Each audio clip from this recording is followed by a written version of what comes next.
गांव बून फाजल जलालपुर बटियां तो मगरब की साइड ते दरिया चनाब के बिल्कुल किनारे ते जलालपुर बटियां तो 9 किलोमीटर के फासले ते वाक़या है।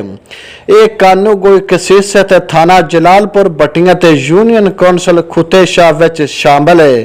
इसे तकरीबन 250 साल कबल बून कबीले ने फाजल नामी अफराद ने आबाद किया है। इस वजह तो इस नूं बून फाजल दा आख्या जाता है। ये रत्ता ते यारे दा भाई आया जिन्हें अपने अपने नावां तो अलहदा अलहदा गांव आबाद किए ने। इत्थे जिले चंग तो उठ के चद्दड़ कौम दी झैल शाख अक अफराद भी आबाद होए ने। ये माझी दी औलाद विचों ने। इस वजह तो इन्हां नूं माझी भी आख्या जाता है। इत्थों दे बून 4 पत्तियां विच वंडे होए ने, शाबल के, बहादर के, मोजम के ते कुशाल के। 1868 विच इन्हां पिंडां दी अराजी दरिया बुरद होण दे हवाले नाल 2 सरकारी इजलास जलालपुर बटियां ते वजीराबाद दे मकाम ते होए ने। इन्हां इजलासां विच बून फाजल तो शाबल वल दे जवाया बून ने शिरकत कीती है ते मुआहदे उत्ते दुसीकी 10 खत भी कीते ना। ये पिंड पहले बिल्कुल दरिया चनाब दे किनारे ते आबाद आया, कई वारी सैलाब की जद विच आया है।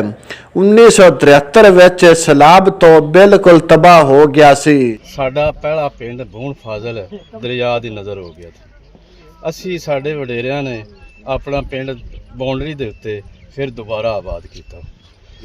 इस पिंड नूं दोबारा खुते शाह दी बाउंडरी ते मौजूदा जगह ते आबाद किया गया है। इस पिंड दी बाशमूला बस्तियां बुरज रीमा ते बुरज जवाया भी आबाद आईयां, जिहड़ियां ओ भी सवास्ती तो मिट गईयां ने। इस पिंड दा रकबा 1457 एकड़ ते मुश्तमिल है। ज्यादातर अराजी दरिया दी लपेट विच आ गई है। सिर्फ चंद एकड़ आबाद ने। इस पिंड की आबादी 734 अफराद ते मुश्तमिल है, जेड़े 120 मकानां दे विच रिहाइश पजीर ने। इस पिंड विच एक मस्जिद, कुड़ियां दा प्राइमरी स्कूल, 4 दुकानां, एक आटे वाली चक्की, कोट हुसैन दे बाशमूला बस्ती ते सप्तैन वल नूर मुहम्मद औरा, साहब खा बून, अरशद वल शरीफ बून, बशीर वल सरदारा बून, खिदर हजात वल्द सुल्तान मोहम्मद नंबरदार, अरशाद हुसैन वल्द मोहम्मद हुसैन बून, अशरफ अली वल्द मुल्तल्ला बून, अकबर अली वल शेर मोहम्मद बून, अताउल्ला बून दे डेरे भी मौजूद ने। दरिया दे बिल्कुल करीब होने की वजह तो मुआशी चोरी भी आम होंदी है। मुहम्मद शरीफ बून ते नूर मुहम्मद माजी विच नमाया अफराद दे विच शुमार हुंदे है। मौजूदा दौर ते विच सप्तैन औरा, साहब खा बून, खिदर हजात बून, अकबर अली बून, शैद अली बून, अरशाद हुसैन बून इत्थों दे सर करदिया अफराद विच शुमार हुंदे ने। इत्थे बून, औरे, मोची, दरखान, कुबार, माछी, जुलाए ते शेख ढोल आले भी ते कुछ घर खोखरां दे भी आबाद ने। माजी विच सुल्तान महमूद वल्द मौलादाद लंबरदार, राजा वल्द अमीर बून ते चौधरी हजात वल्द मौलादाद इत्थों दे सर करदिया अफराद विच शुमार हुंदे आए। इस पिंड की जमीन दरिया बुरद होने दे नाल ज्यादातर जरिया माश, दुध का कारोबार ज्यादा हुंदा है। गांव बून यार बून फाजल दे नाल दरिया चनाब दे नेड़े वाक़या है।